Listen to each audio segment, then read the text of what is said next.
Ok, antes de iniciarmos a próxima parede, vamos fazer mais um vão aqui, né? Mais uma janela aqui, né? Nessa outra área. Então vamos mudar agora para outra parede, para o nosso outro objeto. Vamos ajustar a nossa visão aqui. E aqui nós temos uma pequena janela que fica alinhada ao topo aqui da parede. Vamos novamente em Edit. Só que antes vamos selecionar o tipo de subobjeto que nós vamos trabalhar. Vamos em Edit, Swift Loop e muito bem. Ok. Creio que vamos ajustar.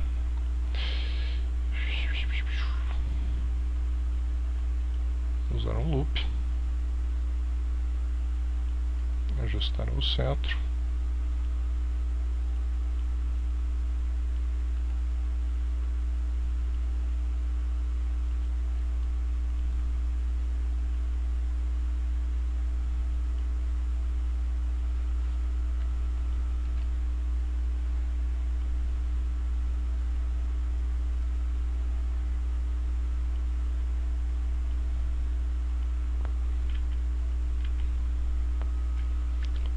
Tudo bem.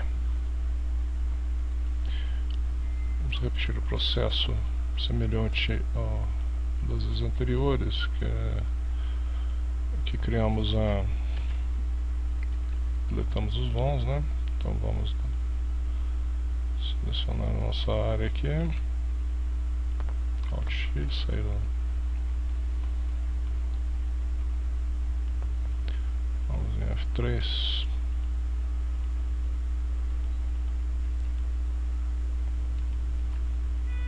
Bridge. Okay.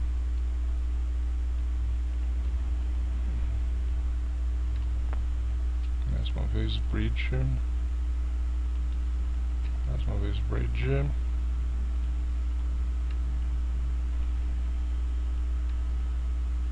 Bridge. Ok. Ups. Esquecemos do nosso amigo aqui. Bridge.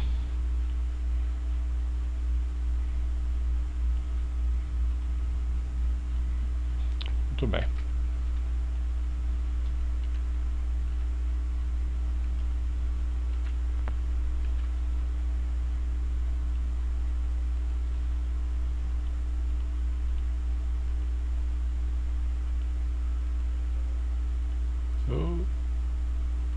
Isolate. Vamos sair do Isolate.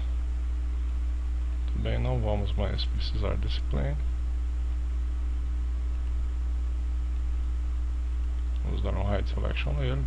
Ok. E vamos carregar